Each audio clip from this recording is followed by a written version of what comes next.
Resuming debate, the honourable member for Winnipeg Centre.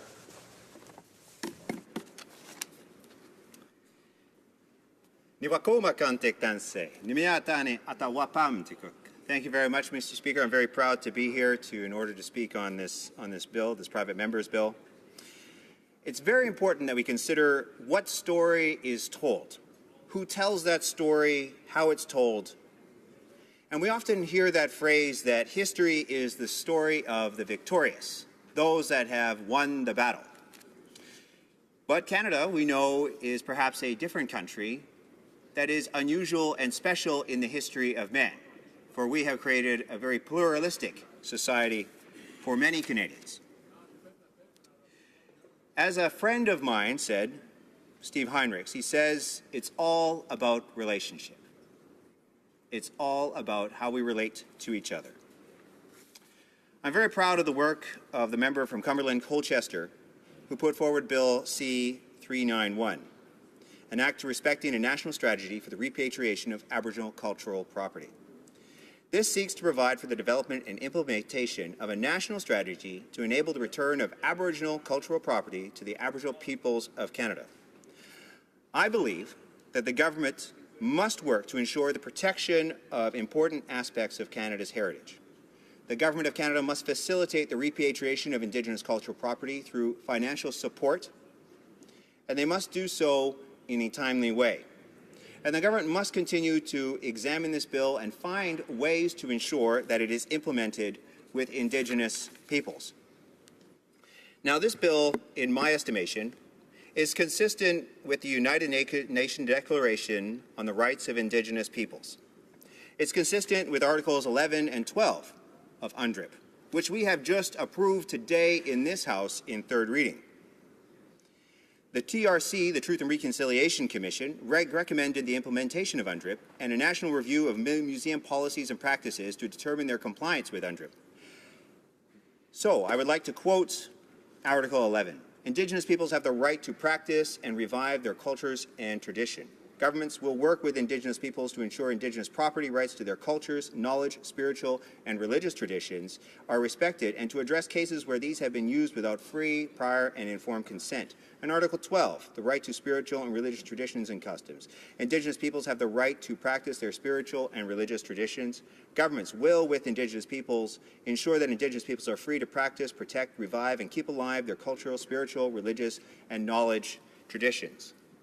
These are very noble objectives. A friend of mine, who I haven't had a chance to talk to in a number of years, but when I was at the University of Manitoba, we had an excellent and very profound conversations over the role of museums and how museums shape our history. We know it was a great debate in this Parliament when the Museum of Civilization was changed its title to the Museum of Canadian History. And we know that how we tell these stories is very important. Ruth Phillips, who wrote Museum Pieces Towards the Indigenization of Canadian Museums, writes, critical writing on museums during the past 2 decades has produced a widely accepted understanding of the ways in which nation-states have historically used these institutions, museums, to educate their publics to desired forms of social behavior and citizenship. Desired forms of social behavior and citizenship. This is a long history, and we have been talking about indigenization of cultural artifacts for a very long period of time. In 1988, during the Calgary Winter Olympics, the Glenbow Museum had a wonderful, wonderful display on Indigenous peoples, but it was not without controversy. Most writers on this topic know that the Spirit Sings artistic traditions of Canada's First People was a point of departure and change within the Canadian state about how museums work with Indigenous peoples. For instance, Bernard Omi Nayak, chief of the Lubicon Lake First Nations people in 1986, said, "The irony of using a display of North American Indian artifacts to attract people to the Winter Olympics being organized by interests who are still actively seeking to destroy the Indian people seems painfully obvious."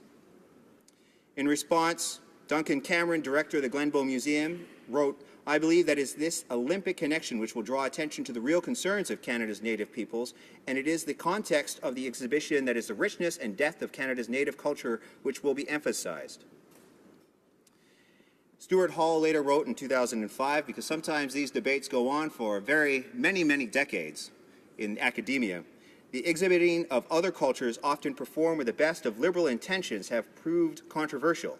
The questions who should control the power to represent, who has the authority to represent the culture of others, has resounded through the museum corridors of the world, provoking a crisis of authority. And it is important that this crisis of authority continue. It is not simply about Indigenous people taking back and never sharing. It is about how we build relationships together and how we work together. I don't believe there is any Indigenous nation or peoples that would say, we don't want to work with museums around Canada and around the world. But nothing without us, I think, is an important phrase. Now, this work has been going on even in Winnipeg. At the University of Winnipeg, I was there for a funding announcement on Indigenous knowledge on a research project for Dr. Reimer. And it was called The 6 Seasons of the As'Inikau Ithikinawak. In 1993, the remains of a 25-year-old Cree woman were found. She had lived 350 years ago near the South Indian Lake. The community-led archaeological research resulted in Elder William Dumas writing an award-winning book, Pisum Finds Her Miskenau. This also led to working with Dr. Reimer from the University of Winnipeg to create a research project with the goal of reclaiming the Rocky Cree language, history, and culture. We eventually did an interview where we talked about it, and you can find that on Facebook if people are interested about it. But this was about the community taking charge of their own knowledge, their own story, to ensure that their objectives, that what their community needed was put first and foremost. It was not about the Museum of History in Ottawa, in Gatineau taking charge, or a museum in this case, in which the Cumberland member had talked about in Victoria in Australia taking charge, but truly Indigenous communities saying this is how we believe this story should be told. Because who better to tell a story than the person who has lived it? Ruth Phillips, who wrote that book, says, since the late 19th century, one of the most important collections of Mi'kmaq, Huron, Wendat art from what are now New Brunswick and Quebec has lain largely unregarded in a large urban museum on the opposite side of the globe from its community of origin. This is a consummate example of Native North American textile and sculptural art, and the clothing, textiles, wampums, and carved pipes in the collection accompanying the aspiring young writer and amateur ethnologist Samuel Douglas Smith Huygens in 1872 when he immigrated to Australia to take up the work as a government clerk in the Ballarat gold mines. So he had gone to New Brunswick and he had bought a number of artifacts and objects and essentially had given them to a museum in Australia. Now the community, this Mi'kmaq community, would like some of these artifacts repatriated so that they can be displayed and bring pride to the Indigenous community, Mi'kmaq community in New Brunswick. And this is important because this bill will enable us to develop a strategy. Australia, incredibly enough, actually already has a strategy on this, and it should have been repatriated many years ago. When I talked about the work that was going on at the University of Winnipeg, these remains were eventually reburied. And if we had continued to follow old practice from the 19th century, the bones of this 25-year-old Indigenous woman would have remained in storage, disturbing her spirit and disturbing the peace of the community. I support this bill. I believe many Canadians should support this bill. I hope other members support the bill.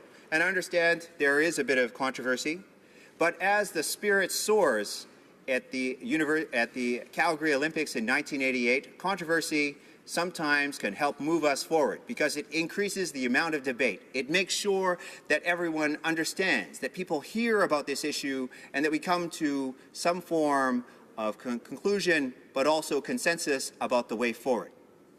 So thank you very much, Mr. Speaker. Tapwe akikitwam hai hai.